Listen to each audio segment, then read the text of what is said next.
بسم اللہ الرحمن الرحیم۔ السلام علیکم ورحمۃ اللہ وبرکاتہ۔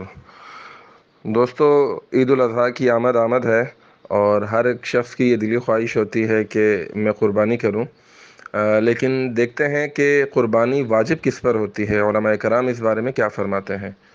تو علماء کرام فرماتے ہیں کہ قربانی ہر اس مسلمان عاقل بالغ مقیم پر واجب ہوتی ہے جس کی ملکیت میں 52.5 تولہ چاندی یا اس کی قیمت کا مال اس کی حاجات اصلیہ یعنی ضرورت سے زائد موجود ہو۔ یہ مال خواہ سونا چاندی یا اس کے زیورات ہوں، یا مال تجارت، یا ضرورت سے زائد گھریلو سامان، یا مسکونہ مکان یعنی جس مکان میں آپ رہائش پذیر ہیں اس سے زائد کوئی مکان یا پلاٹ وغیرہ۔ قربانی کے معاملے میں یہ بات یاد رکھنا ضروری ہے کہ اس مال پر سال بھر گزرنا بھی شرط نہیں ہے۔ جیسے زکوٰۃ کے معاملے میں ہوتا ہے کہ اس مال پر سال بھر گزرنا شرط ہوتی ہے، لیکن قربانی کے معاملے میں یہ شرط نہیں ہے۔ اس مال پر سال بھر گزرنا شرط نہیں ہوتی اور آپ پر قربانی واجب ہو جاتی ہے۔